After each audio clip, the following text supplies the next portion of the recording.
Profeesar Gabbisaan badhaasa Yuunivarsiitii Perduu guddicha badhaafaman. Qophiilee keenya kanaan duraa keessatti eenyummaa, milkaa'ina, beekamtii fi badhaasota Profeesar Gabbisaan badhaafaman akkasumas bu'aa qorannoo Profeesar Gabbisaan wabii midhaan nyaata addunyaaf mirkaneessu keessatti gumaacha isaan godhan irratti odeeffannoo isin biraan gahuun keenya ni yaadatama.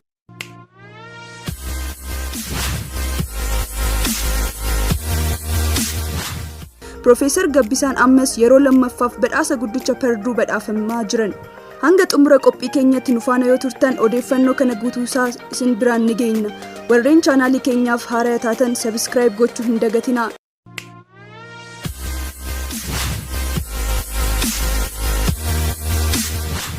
Sanyiin bisingaa Profeesar Gabbisaan argatan kan hongee fi dhibee dandamatu qofa osoo hin taane oomisha haalaan kan dabaludha.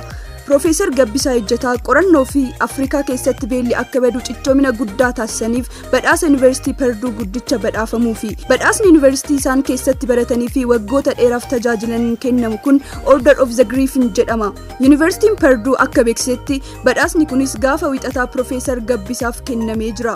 Profeesar Gabbisaan jalqaba waggaa kanaa badhaasa olaanaa saayintistootaaf USA keessatti kennamu meedaaliyaa biyyaalessaa saayinsii National Medal of Science badhaafamanii jiru.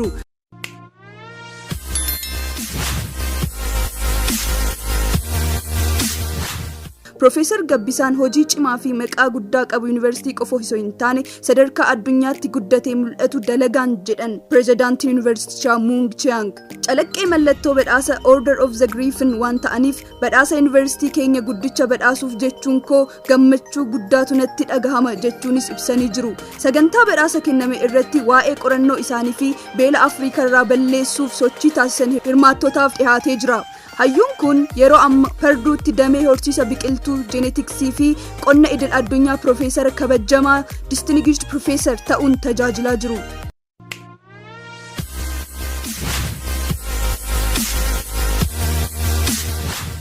Badhaasa kana dura barataan duraan Yuunivarsiitichaa kan yeroo ammaa Pireezidaantii Baankii Misooma Afrikaa ta'an tajaajilaa jiran Akinwumi Adeesinaa dabalatee fudhatanii jiru. Profeesar Gabbisaan qorataa sanyii biqiltuu sadarkaa addunyaatti maqaa guddaa horatanidha. Haa ta'u malee qorannoo isaanii kana Itoophiyaa keessatti babal'isuuf rakkoon nageenyaa akka isaan danqe kana dura BBC'tti himanii jiru.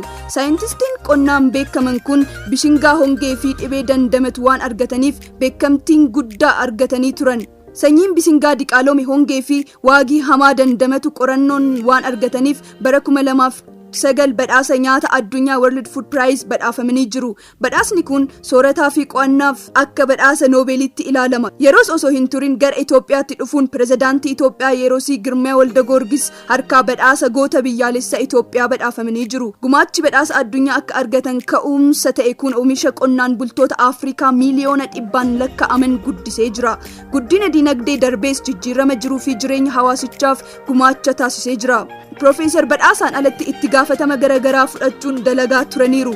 Kana dura gorsaa Pireezidaantii duraanii USA Barack Obamaas turan. Fakkeenyaaf bara bulchiinsa Pireezidaantii Obamaa gorsaa addaa hoogganaa USAID akkasumas ergama addaa Science Envoy ministeera dhimma alaa US ta'uunis tajaajilanii jiru.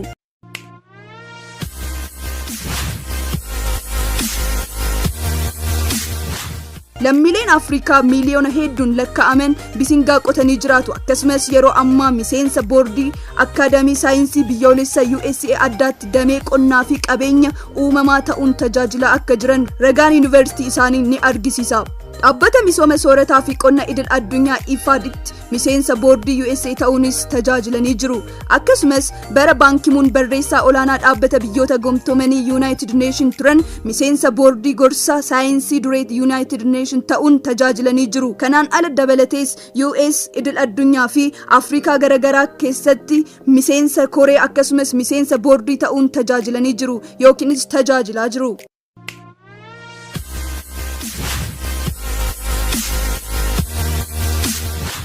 Profeesar Gabbisaan eenyudha?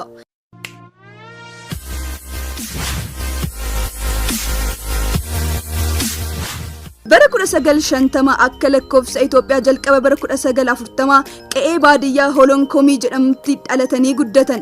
Bakki kun Finfinnee irraa gara lixaatti kiiloomeetira 100 gadi fagaatee argama. Harmee isaanii addee Mootuu Ayyaanoof ilma tokkicha kan ta'an Profeesar Gabbisaan ijoollummaatti beelli akka isaan qunname kana duras BBCtti dubbatanii jiru. Lixa giddugaleessa Itoophiyaatiin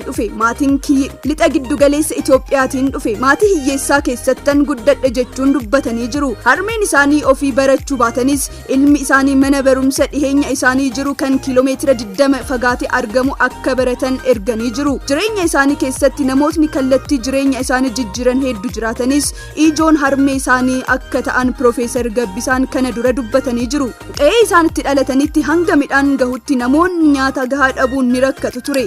Ta'us barumsa erga eegalanis rakkoon kun itti cimuu ibsan.